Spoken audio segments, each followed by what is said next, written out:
నమస్కారం ASC news కి స్వాగతం.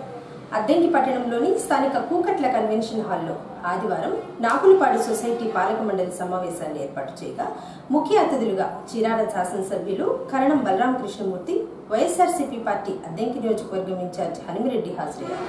ముందుగా సొసైటీ అధ్యక్షులుగా మానికొండ నాగరాజుతో ప్రమాణ స్వీకారం చేయించారు. అనంతరం జరిగిన కార్యక్రమంలో చీరాల శాసనసభ్యులు కరణం బలరామ కృష్ణమూర్తి మాట్లాడుతూ నాగులపాడు సొసైటీ అధ్యక్షులుగా నాగరాజు ప్రమాణ స్వీకారం చేయడం సంతోషంగా ఉందని, వైసీపీ ప్రభుత్వంలో కష్టపడి పనిచేసిన వారిని గుర్తించి పదవులు ఇస్తున్నారని, చంద్రబాబు ఇంకొల్ల సభలో తనకు ఇష్టం వచ్చినట్లు అవాకులు చవాకులు పెంచారని, ఇక్కడ ఎవరూ చేతులు ముడుచుకొని కూర్చోలేదని బలరాం విమర్శించారు. చంద్రబాబు లాంటి నీతి మాలిన వ్యక్తిని నేనెప్పుడు చూడలేదని, మీ చరిత్ర ఏంటో నా చరిత్ర ఏంటో తేల్చుకుందామని సవాల్ విసిరారు.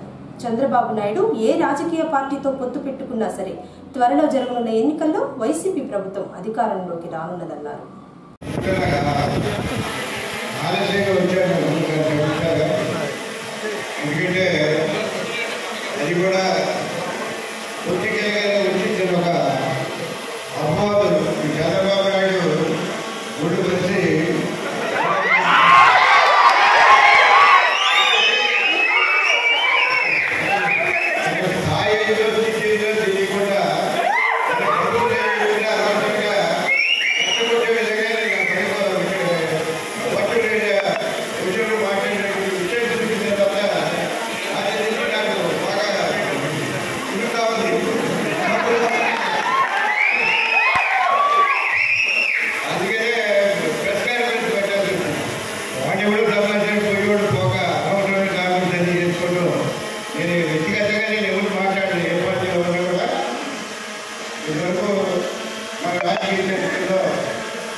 అందరూ ఆయన పూర్తి సహకారం అందిస్తారు కాబట్టి మనం పది మందికి సహాయం చేసే విధంగా మనం ముందుకు వెళ్తే రైతాంగానికి చాలా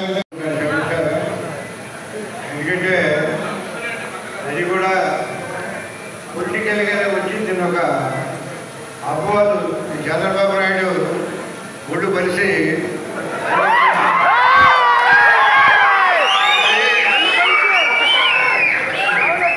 స్థాయి తెలియకుండా అనవసరంగా కష్టపడే విధంగా నేను పడిపో ఇక్కడికి పచ్చడి ఏరియా వచ్చేప్పుడు మాట్లాడినటువంటి విషయం చూసిన తర్వాత ఆచరించి నాకు బాగా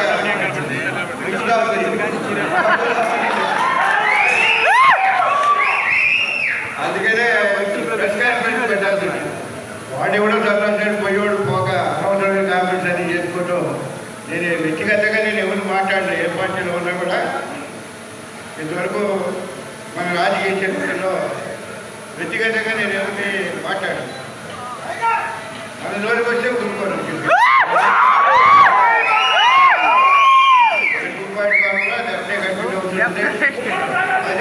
అదేవిధంగా బాధ్యతతో ఇప్పుడు సొసైటీ చాలా సంతోషం. పాపం మొన్న వాళ్ళు చూస్తే నాకు బాధ వేసింది. మీరు వస్తారని పట్టుకుని నీ పట్టుకొని వదలడు, వస్తానంటే పోతారంటే లేకపోతే అది బాధ వేసింది. కానీ అందుకంటే బాధాకరమైనటువంటి మాటలు మాట్లాడాడు చంద్రబాబు. అందుకని కొంత ప్రెస్ కాన్ఫరెన్స్ పెట్టి దానివల్ల ఇప్పుడు లేట్ అయిపోయింది. అదేవిధంగా భవిష్యత్తును చూద్దాం, ఎవరైనా చూద్దాం. మీరు ఇంటర్నకలు అన్నీ ఒకటి చేరిపోయి ఇక్కడ ఎన్ని భవిష్యత్తులో మనం ఏ విధంగా సొసైటీలో సరే దాంట్లో అని వాటి బయట తీస్తారనుకో. మన చైర్మన్ ఉన్నాడు బాబు, నాకు అందరూ వాడు ఫ్యామిలీ బాగా క్లోజ్, వాడు దాదాపు అంటే ఉదాహరణ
అద్దెంకి పట్టణంలోని స్థానిక గాంధీ బొమ్మ సెంటర్లో వేంచేసి ఉన్న శ్రీ ధన్వంతరి దత్తపాదుకా క్షేత్రానికి ఆంధ్ర రాష్ట్ర పర్యటనలో భాగంగా ఆదివారం శ్రీ శ్రీ దత్త విజయానంద తీర్థ స్వామీజీ విచ్చేశారు.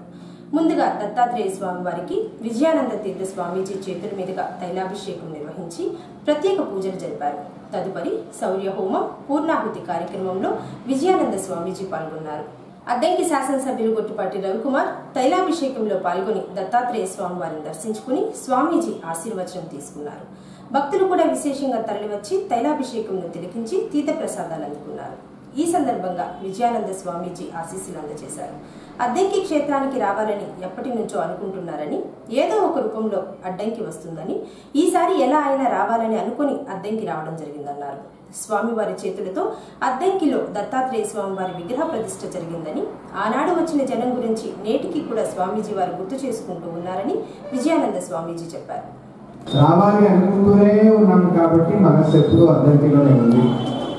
ఇప్పుడే కళ్యాణ్ చెప్పినట్టుగా పూజ్య గురుదేవులు స్వామీజీ వారికి అద్దంకి క్షేత్రం అంటే ఒక ప్రత్యేకమైన స్థానం, చాలా ఇష్టం. ఎప్పుడు చెప్తూ ఉంటారు. ఇక్కడ కుంభాభిషేకం జరిగినప్పుడు ఆ ప్రతిష్ట రోజు, ఆ కుంభాభిషేకం రోజు జనం అందరూ కిక్కిరిసిపోయి ఉన్నారు. అసలే మనది చిన్న ఆశ్రమం కూడా అయింది. చుట్టుపక్కల ఒంగోలు, చీరాల, భంచులు, ఇంకా ఎన్నెన్నో క్షేత్రాలు, కలవకూరు, అన్ని క్షేత్రాల నుంచి కూడా భక్తులంతా వచ్చారు. విజయవాడ నుంచి, మచిలీపట్నం నుంచి కూడా కుంభాభిషేకం అంటే అందరూ వెళ్తారు. మన పద్ధతిగా విపరీతమైన రోడ్ అంతా జనం ఉన్నారు. స్వామిజీ వారు బయటికి రావడానికి కూడా స్థలం లేకపోయింది. ఇంతమంది జనం చేరిపోయి అసలు ఇసుక వేస్తే రానంత మంది అంటారే ఆ రోజు ఆ పరిస్థితి. కాబట్టి అప్పాజీ వారు బయటికి రాలేక వీళ్ళని తప్పించుకుని నేను వెళ్ళటం చాలా కష్టం అని చెప్పి లోపలే స్వామికి నైవేద్యం పెట్టి అక్కడే భిక్ష తీసుకున్నారు. ఇది ఎప్పుడూ గుర్తు చేస్తూ ఉంటారు స్వామిజీ గారు. అద్దంకి క్షేత్రంలో జరిగిన ఒక ప్రత్యేకమైన సంఘటన అంటే ప్రతిష్టా సమయంలో, అంటే దత్తుడిగా స్వామిజీ వారే ఉండి మధ్యాహ్నం భిక్షని ఇక్కడే ఆలయంలో స్వీకరించి మనందరికీ ఎప్పుడు అన్నము అందరికీ సమృద్ధిగా అందాలి, అందరూ ఆరోగ్యంగా ఉండాలి అని స్వామిజీ వారు ఆశీస్సులు అందించిన రోజు అద్దంకి ప్రతిష్ట రోజు అనేది మనకు అటువంటి క్షేత్రానికి ధన్వంతరి దత్త పాదుకా క్షేత్రం, షోడశ దత్తక్షేత్రాలు, నవనాథ దత్తక్షేత్రాలు, ఆ తర్వాత దత్తకాశి, దత్తరామేశ్వరం, గణగాపురం, పిఠాపురం ఇటువంటి క్షేత్రాలు, ఆ తర్వాత పాదుకా క్షేత్రాలు. పాదుకా క్షేత్రాలు చిన్నవి ఉన్నాయి, పెద్దవి ఉన్నాయి. వాటిలో మన అందరికీ చాలా ప్రత్యేకమైన విశేషమైన ఒక పాదుకా క్షేత్రం అని మనం చెప్పుకోవచ్చు. అటువంటి ఈ క్షేత్రంలో ధన్వంతరి అమృత కలశాన్ని చేతపట్టి దేవతలందరికీ కూడా అమరత్వాన్ని ఆగ్రహించిన స్వామి. ధన్వంతరి స్మరణ చేసుకుంటే మనం ఎటువంటి ఔషధం మందు వేసుకోకూడదు. మీరు ఏమైనా మందులు వేసుకుంటున్నారు అని అంటే ఆ మందులు వేసుకునే ముందు ధన్వంతరయే నమః అనుకోండి మనస్సులో. ఇది ధన్వంతరయే నమః చెప్పండి. అంతే, ధన్వంతరయే నమః అని ఒక్కసారి మనస్సులో అనుకుని ఆ ఏదైనా ఔషధం, టానిక్ కావచ్చు, ఏదైనా క్యాప్సూల్ కావచ్చు, ఏదైనా సరే మీరు వేసుకునే మందు ఆయుర్వేదం కానీ, హోమియోపతి కానీ, అలోపతి కానీ, ఏ పతి అయినా సరే మొత్తానికి ఆ పతి స్మరణ కావాల్సిందే. ఆయన అనుకుని మీరు ఆ మందు వేసుకుంటే ఆరోగ్యంగా ఉంటారు. ధన్వంతరి ఆరోగ్య ప్రదాత. అందుకు మనకి ఇక్కడ ధన్వంతరి దత్త పాదుకా క్షేత్రం. ఓం నమో భగవతే రుద్రాయ. ఓం నమస్తే నమః లక్ష్మీ నమః. నమస్తే అస్తు ధన్వదేవాజ్ఞాపదే నమః. యా నైషు శివతమా శివం బభూవతే ఖలు. శివాచర్యాయా తపయా గోత్రవడయా. యా సంతమయా నిరుష్ణాభిజాకషీ. యా విష్ణుగిరిశంతాస్తే విభక్ష్యస్తవే. శివాంగే ప్రదాంగురువాయుంసి పురుషం జగత్. శివే నమతసా త్వాగిరిసాక్షాత్మసి.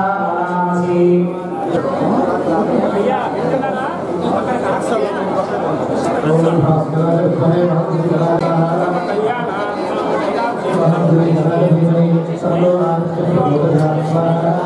ఓం భాస్కరాయ విద్మహే ఓం భాస్కరాయ విద్మహే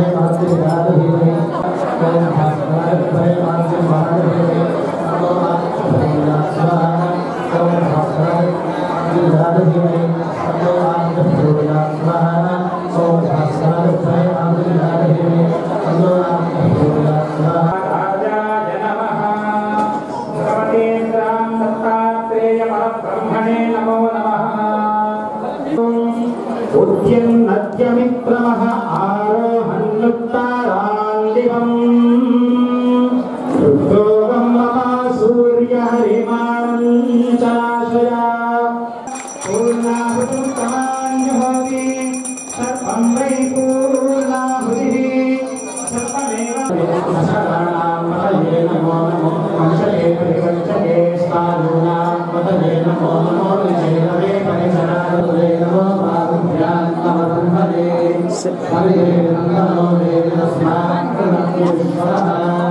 నమో యది రుచిరాలే నివేదితం. దేవ్యాయ కుచలో గిరిష్ఠాః యస్యోషు త్రిషు విక్రమణేషు. పంగులూరు మండలం కోటపాడు గ్రామ శివారుల్లో ఆదివారం పేకాట ఆడుతున్న 10 మందిని పంగులూరు మండలం రేణింగవరం ఎస్ఐ తిరుపతిరావు వారి బృందంతో కలిసి రైడింగ్ చేసి పట్టుకున్నారు. పేకాట ఆడుతున్న 10 మందిని అదుపులోకి తీసుకోవడంతో పాటు వారి వద్ద నుంచి 1,02,360 రూపాయలు నగదు, సెల్ ఫోన్ స్వాధీనం చేసుకుని పోలీస్ స్టేషన్ కు తరలించి కేసు నమోదు చేశారు. ఎక్కడైనా పేకాట ఆడుతున్నట్లు తెలిస్తే వెంటనే పోలీసు వారికి సమాచారం ఇవ్వాలని, పేకాట ఆడుతూ ఎవరి జీవితాలు నాశనం చేసుకోవద్దని ఎస్ఐ తిరుపతిరావు తెలియజేశారు. శ్రీ శ్రీ గణపతి సచ్చిదానంద స్వామీజీ వారు గత 5 దశాబ్దాల నుంచి దత్తక్రియ యోగం ఆదిగురు దత్తాత్రేయ స్వామి వారి నుంచి యోగాన్ని అందరూ సాధన చేసేందుకు అందిస్తున్నారని దత్తక్రియ యోగ గురూజీ డాక్టర్ శివప్రసాద్ తెలిపారు. మైసూరు దత్తపీఠం నుంచి వచ్చిన డాక్టర్ శివప్రసాద్ ఆదివారం ఏఎస్ఎన్తో మాట్లాడారు. దత్తక్రియ యోగం క్రింద ఆసనాలు, సూర్య నమస్కారాలు, ప్రాణాయామాలు, అన్ని వయసుల వారికి నాడీ స్తుతి వ్యాయామాలు వంటివి సమాజానికి స్వామీజీ వారు అందిస్తున్నారన్నారు. విజయానంద తీర్థ స్వామీజీ వారు ఆంధ్ర రాష్ట్ర పర్యటనలో భాగంగా నేడు అద్దెంకి వచ్చారని, ముందుగా క్షేత్రంలో భక్తులందరికీ దత్తక్రియ యోగం గురించి వివరించారన్నారు. గణపతి సచ్చిదానంద స్వామీజీ వారు సంవత్సరంలో ఒకసారి స్వయంగా మార్చి 1, 2, 3 తేదీలలో మైసూరులో దత్తక్రియ యోగం శిబిరాన్ని నిర్వహిస్తున్నారని, అందులో అందరూ పాల్గొని జయప్రదం చేయాలన్నారు. అందరూ ఆరోగ్యంగా మంచి సంపదలతో ఉండాలన్నదే స్వామీజీ వారి లక్ష్యమని, స్వామీజీ వారు ఏం చేసినా ప్రజల మంచి కోసమే అని శివప్రసాద్ తెలియజేశారు. గణపతి సచ్చిదానంద స్వామీజీ వారు గత 5 దశాబ్దాలుగా దత్తక్రియా యోగం అంటే ఆదిగురు దత్తాత్రేయ స్వామి నుండి వచ్చినటువంటి ఆ యోగాన్ని ఈ నవీన యుగంలో అందరూ కూడా సాధన చేసి అంటే సులువుగా అన్ని వయస్సుల వాళ్ళు సులువుగా చేసేటువంటి క్రియల్ని స్వామీజీ వారు మనకు అందిస్తూ ఉన్నారు. దానిలోనే భాగంగా మనకు ఆసనాలు అంటే హఠయోగంలో ఆసనాలు కానివ్వండి, సూర్య నమస్కారాలు, ప్రాణాయామాలతో కూడినటువంటి సహాయ క్రియలు, అలాగే అన్ని వయస్సుల వారు చేసుకునేటువంటి నాడీ శుద్ధి వ్యాయామాలు. ఇది దత్తక్రియా యోగంలో ఒక ప్రత్యేకమైనటువంటి క్రియ. అలాగే తాడన క్రియ అనేటువంటి ఒక ప్రాచీనమైనటువంటి క్రియను కూడా స్వామీజీ వారు మన సమాజానికి అందిస్తున్నారు. దానిలోనే భాగంగా దత్తపీఠం ఉత్తరాధిపతి శ్రీ దత్త విజయానంద తీర్థ స్వామీజీ వారి ఆంధ్ర పర్యటన సందర్భంగా ఈరోజు అద్దంకి ఆశ్రమంలో వివిధ కార్యక్రమాలు జరుగుతున్నాయి. దానిలోనే భాగంగా మన దత్తక్రియా యోగం కూడా ఇక్కడ సాధన చేయించడం జరిగింది. అలాగే సంవత్సరంలో ఒకసారి పూజ్య అప్పాజీ వారు అంటే గణపతి సచ్చిదానంద స్వామీజీ వారు స్వయంగా మనకు ఈ దత్తక్రియా యోగా నేర్పించేటువంటి ఒక శిబిరాన్ని మార్చి 1, 2, 3 తారీఖుల్లో మనకు మైసూర్ ఆశ్రమంలో నిర్వహిస్తున్నారు. స్వామీజీ వారి సంకల్పం అందరూ కూడా శారీరకంగా, మానసికంగా, ఆధ్యాత్మికంగా, సామాజిక పరంగా అందరూ కూడా మంచి ఒక ఆరోగ్యాన్ని కలిగి ఉండాలి. దానివల్ల సమాజ శ్రేయస్సు కలుగుతుంది, ప్రపంచ శాంతి కలుగుతుంది అని వారు సంకల్పిస్తున్నారు. అందరూ కూడా దీనిలో భాగవహించి దాని అందరూ కూడా ఏసీ న్యూస్ ఇంతటితో సమాప్తం. నమస్కారం.